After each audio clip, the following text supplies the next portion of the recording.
दोस्तों, मैं वीरेंद्र सिंह आपके अपने YouTube चैनल अपूर्व GS 24x7 पर आप लोग का एक बार पुनः स्वागत है।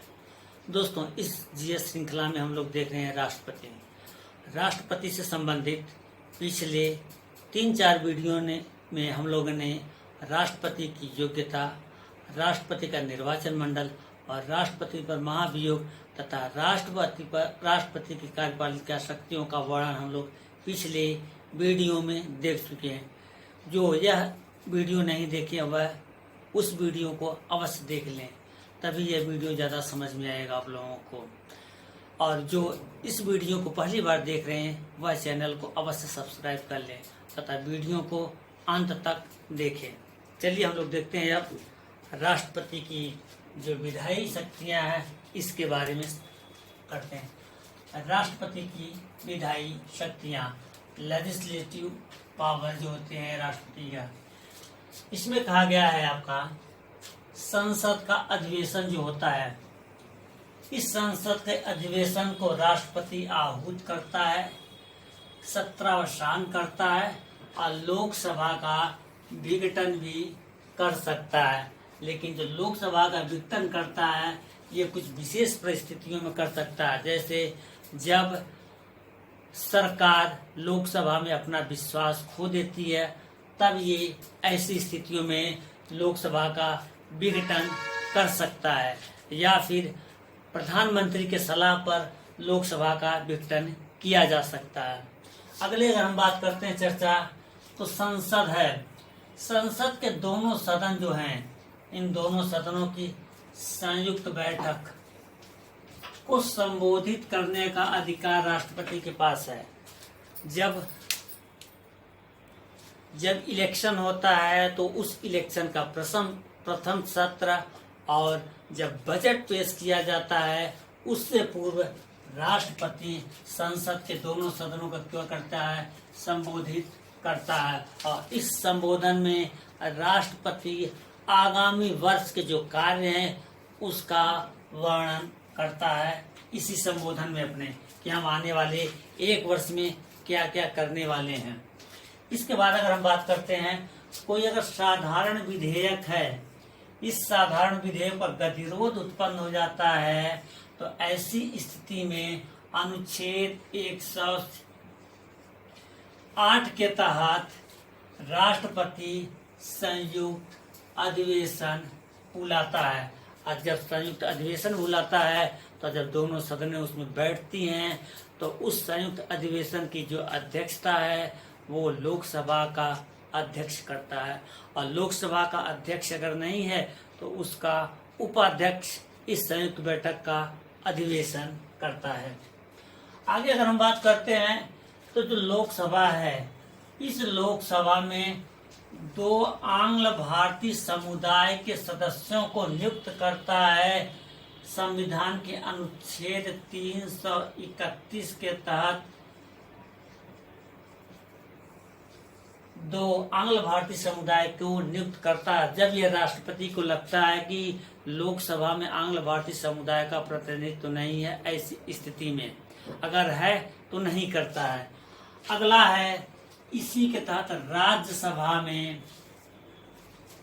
साहित्य, विज्ञान, कला और समाज सेवा के लिए 12 सदस्यों को मनोनीत करता है। तो इस प्रकार अगर हम बात करते हैं संसद में, तो संसद में कुल 14 व्यक्तियों को मनोनीत करता है राष्ट्रपति, 2 लोकसभा में और 12 राज्यसभा में।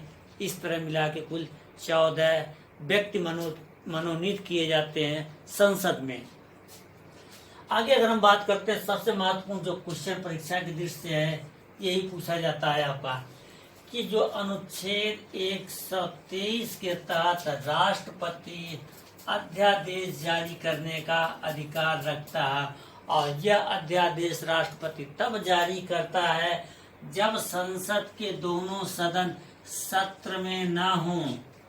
अगर सत्र में है तो अध्यादेश नहीं जारी किया जा सकता, और संसद के एक भी सदन अगर सत्र में है तो अध्यादेश तब भी जारी किया जा सकता है, और दोनों सदन नहीं है तब भी जारी राष्ट्रपति अध्यादेश करता है, क्योंकि यह अध्यादेश राष्ट्रपति जब जारी करता है जो संसद द्वारा बनाए गए कानून हैं उसी के तरह मान्य होते हैं। आगे अगर हम बात करते हैं तो यह अध्यादेश जारी करने के 6 माह तक प्रभावी रहता है। और जब 6 माह तक क्यों इसलिए प्रभावी रहता है, क्योंकि एक बैठक मैक्सिमम 6 माह तक टाली जा सकती है, इसलिए 6 माह के अंदर ही संसद में से पारित करना पड़ता। और जब संसद पुनः बैठती है 6 महीने के अंदर, तो इसको 6 सप्ताह के अंदर दोनों सदनों द्वारा पारित किया जाता है। अगर ऐसा नहीं किया गया तो यह अध्यादेश समाप्त हो जाता है और पारित कर दिया जाता है, वह कानून बन जाता है और फिर आगे वही कानून लागू होता है। इस प्रकार अगर हम देखते हैं जो राष्ट्रपति अध्यादेश जारी करता है वह अध्यादेश मैक्सिमम कुल मिला के 7.5 महीने तक लागू रह सकता है, क्योंकि 6 माह तक ये और संसद बैठने के 6 सप्ताह तक ये, तो इस प्रकार कुल जोड़ दिया जाए तो लगभग 7.5 महीने तक यह अध्यादेश प्रभावी रह सकता है। अब हम इसके आगे की चर्चा करते हैं। आगे हम देखते हैं जो राष्ट्रपति है, यह राष्ट्रपति कुछ संसद के सामने अपनी रिपोर्ट रखवाता है। जो संसद के सामने रखा जाता है वह रिपोर्ट है वित्त आयोग। जो भी वित्त आयोग सिफारिश करती इसकी रिपोर्ट संसद के सामने रखी जाती है। CAG नियंत्रक और महालेखा परीक्षक जो अपनी जांच करता है उसकी रिपोर्ट भी संसद के सामने रखी जाती है। भाषा आयोग, SC/ST आयोग, चुनाव आयोग की कार्रवाई से संबंधित जितनी भी रिपोर्टें हैं यह सब रिपोर्ट संसद के सामने रखवाता है राष्ट्रपति। और जब यह राष्ट्रपति संसद के सामने रखवाता है तब इस रिपोर्ट पे संसद में चर्चा की जाती है कि क्या सही है क्या गलत है। इसके बाद अगर हम देखते हैं तो कुछ ऐसे विधेयक होते हैं जिसपे राष्ट्रपति की पूर्व अनुमति आवश्यक है। वो राष्ट्रपति की अनुमति के बिना विधेयक संसद में नहीं पेश किए जा सकते, इसलिए उस अनुमति को लेना आवश्यक है। ऐसे विधेयक हैं जैसे आपका है ये अनुच्छेद 110 में जो विधेयक है यह धन विधेयक है। किसी नए राज्य का गठन है या सीमा है, उसका नाम में परिवर्तन, राज्य का निर्माण है, तो भी राष्ट्रपति उस पे पहले अनुमति देखता है तब यह किया जा सकता है। या जो भूमि से संबंधित कोई विधेयक बिल पेश किया जाता है इस पे राष्ट्रपति अपनी अनुमति देता है तब यह बिल संसद में पेश किया जाता है। इस प्रकार हमने देखा जो राष्ट्रपति की विधायी शक्तियां हैं इसमें राष्ट्रपति क्या क्या कर सकता है इसकी हम लोग ने चर्चा की है। और जो आपकी परीक्षा के दृष्टि से महत्वपूर्ण क्वेश्चन थे उस पे हम लोगों ने चर्चा की है। और पूरा वीडियो देखने के लिए सभी का धन्यवाद।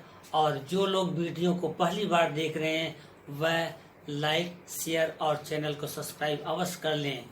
धन्यवाद दोस्तों।